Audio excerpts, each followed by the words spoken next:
The following program is made possible with the support of BB&T, best bank in town since 1872. Papa John's Pizza, better ingredients, better pizza. Cookout, hamburgers, hot dogs, and great milkshakes. ESPN 630 AM, Wilmington's all sports station. And Sunny 104.5, Wilmington's best mix while you work.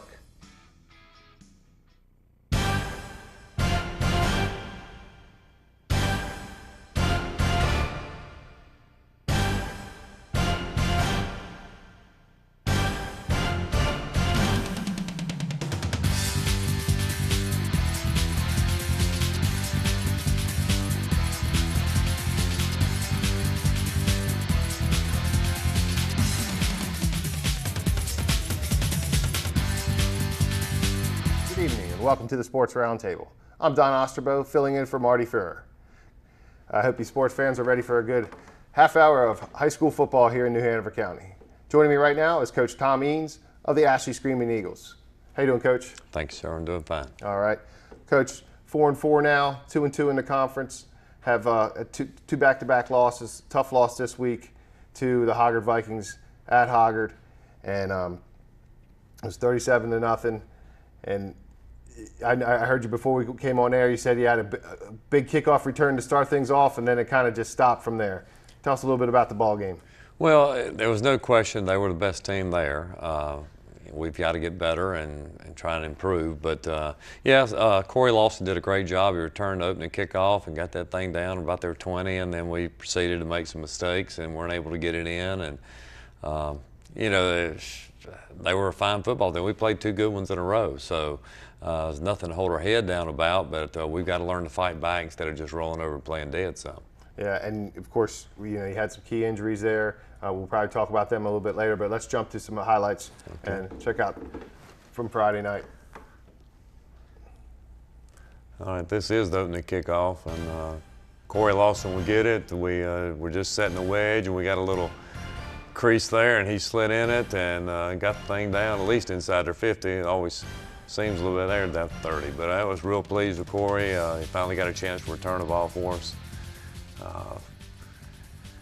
This is early, and Chris is having to do some running and scrambling already, and hits Connor Garnett with a catch. Connor's been our leading receiver this year, the little fella. And we made a couple stops here. Daniel Barrett and Alex Highsmith on the stop. And still Chris Kane at quarterback here and getting the football in a triple. He's starting to get a little banged up. We didn't know when he got hurt exactly. And this little flare pass we threw out to Anthony Andrews. Chris once again rolling out, running for his life. And Garnett again. Hoggard was able to mix it up real well against us, and we did get a few stops, but with their dual quarterbacks, they both offer a lot and did a good job.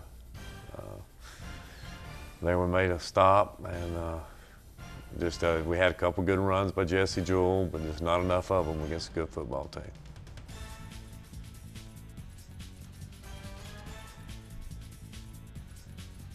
That's Alex Highsmith again there on the tackle. Alex. He was tied for the most amount of tackles this week, him and Bruce Kopka. That's Jesse Jewell again, fullback option. That's Jesse again. And we just weren't able to get any one particular thing started that carried us.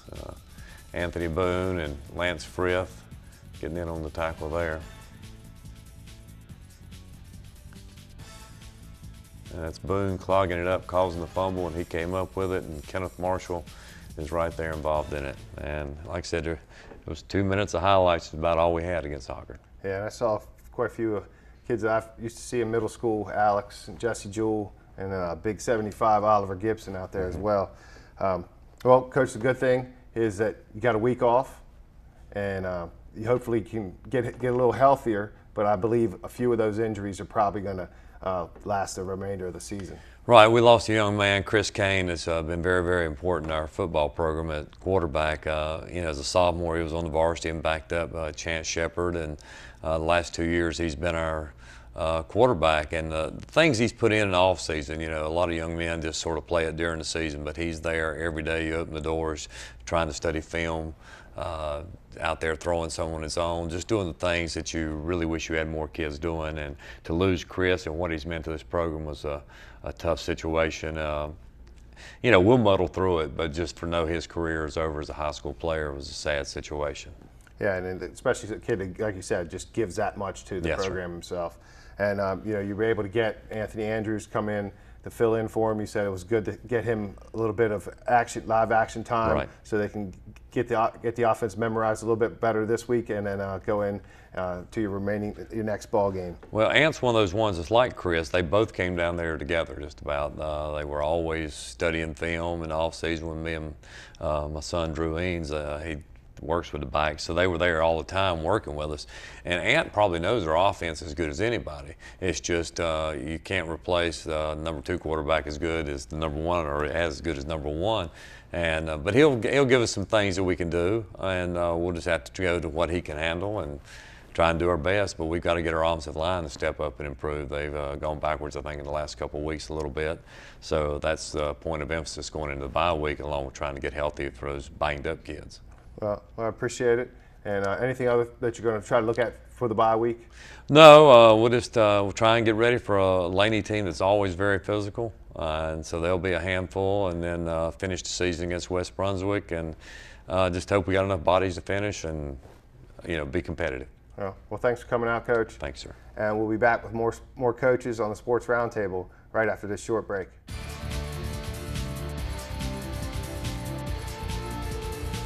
Welcome back to the Sports Roundtable. Joining me now is Coach Kevin Motsinger of the New Hanover Wildcats, who are coming off a big victory at Laney after a tough loss at Hoggart the week before. 34-14 brings your record to 5-3 overall, 2-1 in the conference.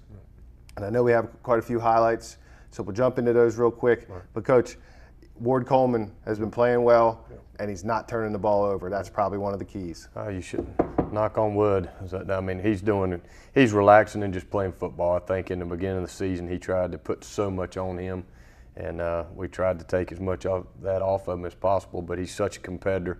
But he's just relaxed, have fun, and now he's starting to show people just how talented he is. Yeah, he's definitely got the body for it, and Yes, I'm definitely going to be looking at next year being his 3rd year as a varsity starting quarterback. Yes, so sir. Let's jump into those highlights. We went in the black. They scheduled. We did the pink out stuff, and we do that one time a year. I think all these kids anymore, they watch too much TV and try to do the fashion, and because they think it's cool. But Laney High School and New Hanover High School had a little competition, and my understanding was they raised close to $8,000, and that's more important than any of these highlights or anything else. We actually have 2 parents of players that are dealing with breast cancer right now, and we've had a few teachers that had to deal with those issues, and so that's, I think a lot of times people try to do it just to be cool, and so we try to teach our kids the right way. Right here, Ward throwing. Earlier you saw Tyreek, their quarterback. Later in the game, the second half, I mean, he was a ghost. We couldn't touch him. We got some kids that are pretty athletic, and he made them look old and in a wheelchair. Parise Williams, he gets better and better and better. He's still a baby giraffe. I still say if any college was smart, he's going to be, doctors say he's going to be over 7 foot tall. He's not a basketball player. The boy can't shoot, but somebody take a chance on him as a wide receiver. Ron Murphy gets better and better. I tell you what, that Laney, I mean, every year they do such a good job defensively, and Colt, I felt like played the best football game I've ever seen him play. He gave us fits all night long, and I felt like at times in the past that we were able to do some things that took him out of the equation, and seemed like everywhere the ball was, he was there. Kieran Abb, our soccer player, he continues to get better and better. Just a few weeks ago, I don't think we would have even attempted that kick, and he's worked really hard the days that he can practice football. He's committed to it the days he's there, and he gets better and better, and he's just a junior. Right there, Nikema Walker, doing a good job on the pitch. We tried to do some different things based on, what we'd seen on film. The 2 films were them attacking and how athletic one is. And like I said, yeah, we run him out of bounds, but we ain't touched him yet. Our offensive line just continues to get better, and we're able to do more things and moving Garrett around there in motion and moving Rome around and you know, gives us a lot of different opportunities, gives Coach Rayner a lot of different ways to attack in certain situations. But I feel like our football team's getting better. Offensively, we played pretty well Friday night. We just didn't capitalize. We ended up taking 2 field goals in the red zone, which we would have liked to have touchdowns. But anytime you can get points and, you know, anytime we can beat an excellent Laney team, we'll take it however we can get it. Reese there, he's done that I think 4 weeks in a row where he got 1 foot in and just continues to get better and better. Offensive line giving Ward time, and holy smoke, this scares me. And then you think, here he goes, he's gonna start wanting to do that more often, and we just need him to be the mailman and deliver it. And right here, we cough this one up, we have it, and then their kid just wanted it more than ours, and he ended up going and getting it out of the pile. But defensively at times, first half defensively, we played extremely well. I think after we scored that opening drive, I think our defense kind of thought the game was over and relaxed, and they just ran it down our throat, and a little bit embarrassed about that. And John Hardy on that last play, showing you how strong and physical he is, and he's going to only get better. And we've got a lot of juniors and several sophomores that you know, we expect big things for next year. Yeah, definitely some keys from Parise Williams there. That's all he had, 6 receptions for 127. Yep. And Rome Murphy, almost 50 yards of receptions as well, with 4 key catches there. And you also had Mr. Both running and receiving. Ramon Simpson did well in that ball game too. So you've played the 3 schools here in the county, and now you have the 3A schools coming up. West Brunswick, you're going to have to travel to West Brunswick, and one thing you're going to really need from your kids is to keep playing at the level they are. Well, we've got, and that's the thing, we've talked to our kids, and we're straight up with them. You know, we told them, you know, once the schedule was finalized, how tough our non-conference was, and then, you know, you look at, we opened with Hoggard, and at that time, you know, they were 1-0 and number 1 in the conference, and then we turn around and play Ashley, who was tied for number 1 in the conference, and we turn around and play Laney, who's 3-0 and sole place for number 1 because Hoggard had the open week, and now we got West Brunswick, you know, South Brunswick and Topsville. It's nothing against those folks, but if we come to play where we're capable of playing, that game should be over at halftime, and that ain't being ugly. But to do that, we've got to practice that way. We're moving up 20 kids from JV this week. Today's an offensive day for the JV, so we will take 10 defensive kids, and we're going to really start repping them. We've been taking some of those guys, and we played a couple of them the following 2 weeks, and trying to get them incorporated to Friday night so we can develop depth. Anthony Barrier, our middle linebacker, is finally back. Coach Dietz and Coach Hart and all those offensive guys at Laney, you really hadn't seen him on film.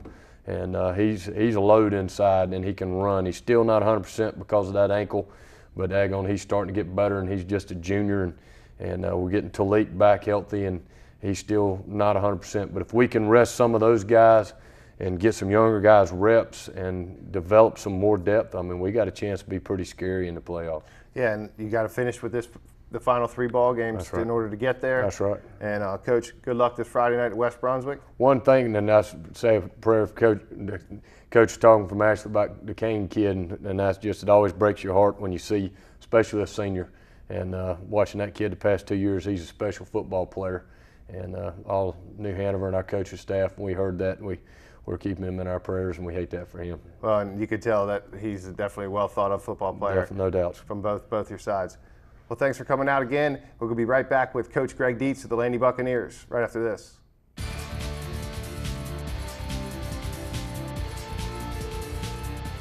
Welcome back to the Sports Roundtable. Coach Greg Dietz joins me now, and Coach Dietz had a tough loss to the Wildcats at home, 34-14, and you know, you're 5-3, 3-1 right now, first conference loss. And this week, we'll talk about it a little bit later, you got a tough one coming up against the Hoggard Vikings.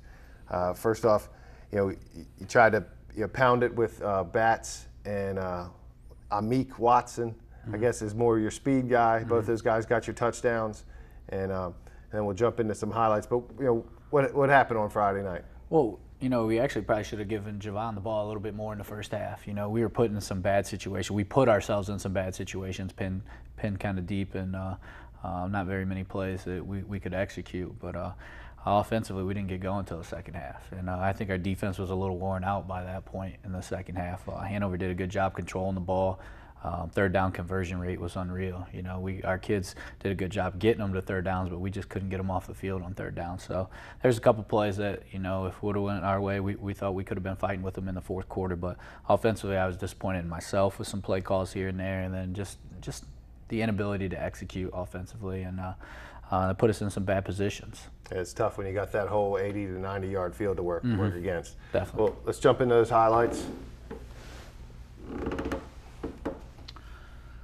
We're just getting set up here on the first play, just trying to move in motion. They come out in the defense, everybody standing up, 3 guys standing there, and our offensive line didn't freak out. They did a decent job, but this is a good job by Coach Motsinger, kind of mixing up what we've seen. We definitely haven't seen him doing this before. So the first play does hit pretty good. The camera guy doesn't do a great job here, but this is Amik, our freshman, doing a good job getting outside, and you're going to see him a couple more times throughout the game to make some awesome plays as a freshman, and he's a hard worker. And defense had some big plays at times. We needed a couple more turnovers. I think in certain situations we could have had some more turnovers, but we just didn't have the ball skills, didn't make the breaks on the ball properly. But all in all, defensively, I thought they played pretty well for as much as we kept them on the field offensively. And there's another tackle for a loss. Colt having a great game and just flying around. He was very intense before the game and just doing a great job of trying to shut down their run. That's what we wanted to try to do. And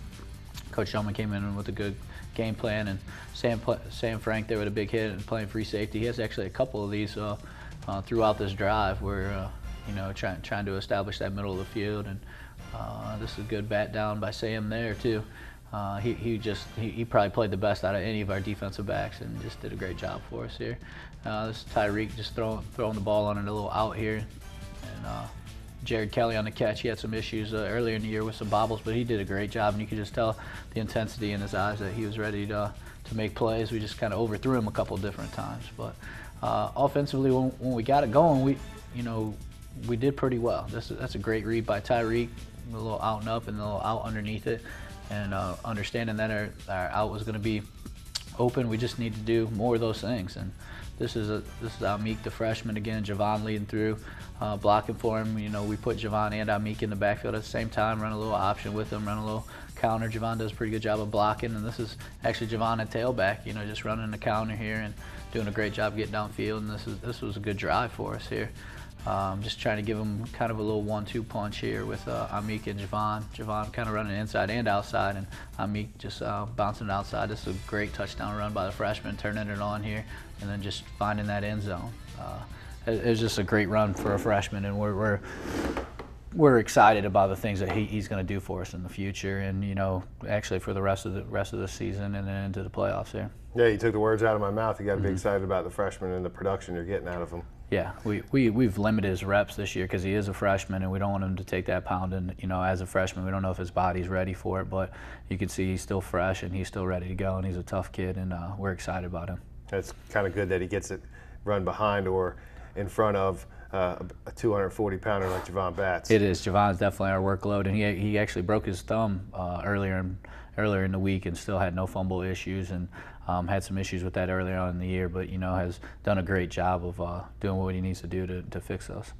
Well, next up, it's going to be a tough ball game. You got the Vikings coming up. Been kind of sitting on top so far with the best overall record of the county or in the conference, and it's always Vikings Bucktown. It's always a tough matchup. How are you preparing for this week? Well, we just have to see how our kids are going to respond. We have to see what the attitude is going to be, whether they're down in the dumps over the loss or whether they're fired up, and understand that we're a decent football team, and we could be a good football team if we just play all together. So everything we do this week in practice is going to be all team oriented. We're doing this as a team, we're doing that as a team, and just making sure everybody sticks together, because get those naysayers in the hallways and stuff like that when you take a tough loss to a county team, and we just need to overcome that. And I think if we get to Friday night, it'll be a good football game. Yeah, I know you're a big proponent of the big team efforts, and team building is something that I miss in my former career, being able to work with the Laney Bucks. But they come in, and you're going to need big games out of those two guys you mentioned on defense, Sam Frank and Colt Culler. Yeah, and they've been giving us big games all year, but we just need ball in the air. We need to make some better plays, and we need our defensive backs to step up, and when that ball's in the air, knock it down or to make those plays, because our Hoggard has some great receivers, also some big boys there, so we need to make plays when the ball's in the air. Yeah, and you're going to have to defend on both the pass and the run against the Vikings. Definitely, yep. Well, thanks for coming out, Coach. Good luck Thank this you. Friday night, and we'll be right back with Coach Scott Braswell of the Hoggard Vikings.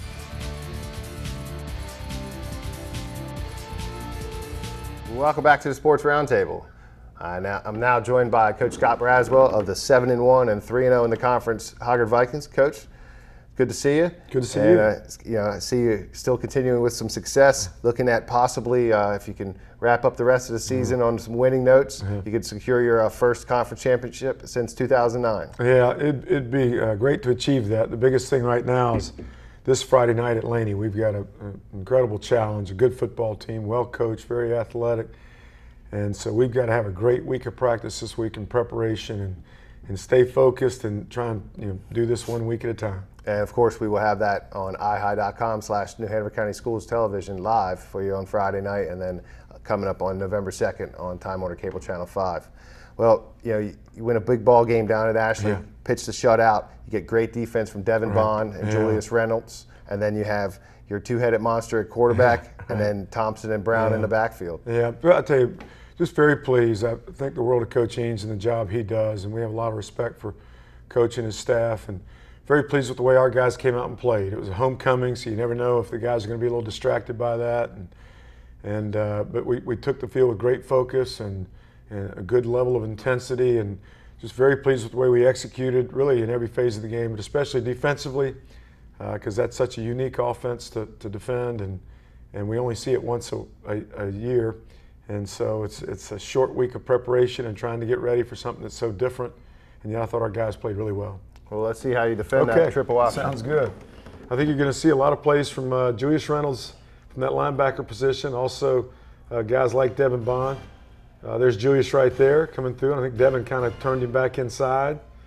There's Devin kind of in on that. Sharon Cromartie, Malik Moore also. We got a little split blitz coming off the edge there. Robert almost gets there, but forces the pass. Kirk Messick on the interception. So after a long kickoff return, we're able to play defense and get out of there. There's Austin Schonlever handling a bad snap and giving it to Trevor Brown. Just so happy for Trevor, hardworking guy, a real team-oriented guy. And with some of Keevan's injury issues, Trevor's been able to step up and get some more carries and have some more success. There's a little quick pass to Randall Emerson, another guy who's worked really hard and developed himself. There's Austin throwing, I think, again to Randall for a first down. And then here's coming back. This is Randall again. So this drive had a lot of Randall Emerson in it. Randall's able to take it and use Harrison Smith's blocking out there to go into the end zone for a touchdown. The early 7-0 lead. Great job there defensively. Whole host of guys playing, again, dive quarterback pitch. You got to be really assignment oriented. Leverage the ball there. Not bad. Gene Beckwith at the corner, keeping good leverage on the ball. Here now Xavier Johnson's in, throws it to Harrison. A little what we call four-cut or curl for a good first down yardage. Here's Xavier running kind of a little Utah shuffle pass deal, and Luke Ward catches it, makes a nice run after the catch, and takes it down inside the 20-yard line. Here's Xavier handing it to Keevan. Keevan does a great job of picking his path. Keevan Thompson gets a good block. Thought he scored. Looks like the pylon's knocked over, but they mark him just short. Xavier, I think, sneaks it in on the next play. Good defensive pressure there. Again, Kyle Delaney and Devin Bond from those end positions have just done a great job all year long. Here's Keevan on a little counter, picks his path well. Hoping he was going to score there. Almost, not quite. Takes it down to about the 1. We're going to punch it in with Keevan on the next play. I think that's going to be his last carry of the game. So Keevan had about 4 or 5 carries for 70, 75 yards right in there. Again, defensively, continue doing a good job. There's Julius Reynolds scraping over the top and getting the quarterback on the option. I thought our down 4 did a great job of keeping our linebackers fairly clean. Great pursuit to the ball there. Again, Julius, Malik Moore, Devin Bond, Tyler Beeson, Kyle Delaney, all doing a great job playing that option inside. Sharon Cromartie is there. Cole Hobbs in on that one. So just good football for our guys. Here's Austin coming out. He actually was supposed to set up in the pocket, but he sprinted out. He got the protection wrong in his mind, but is able to throw a completion. So Austin's been a pretty steady hand, and I believe that's Trevor punching in there for a touchdown from about the 1 yard line. Again, if you look, dive, quarterback, pitch. We had guys assignment, football. I believe that was Robert Pigford, not sure, on that tackle there. Good pressure up front again. Really all 4 guys, and I've rattled those guys' names off several times. Here's right before the half, just going to kind of see what we're running the ball, just see what we can do. Trevor has a good run there. I believe he's going to come back with another one right here. Unfortunately, in one of these plays, he gets his helmet knocked off. And maybe perhaps this next carry. So there's Trevor Brown again, a little trap play. Here's Trevor on a little counter. I believe he picks his way down close to the 30-yard line, gets his helmet knocked off, so he had to come off. So, or maybe this is the play where he has to come out. He has to come out on this play. His helmet comes off, and so we didn't have another tailback, so we just went with a fullback. Douglas Nesbitt, brought up from the JV, came in and did some good blocking there. There's a corner route to Harrison Smith for the touchdown and the 34-0 lead. Started rotating some guys in. This is second half action here, third quarter. See some guys, some new names in there.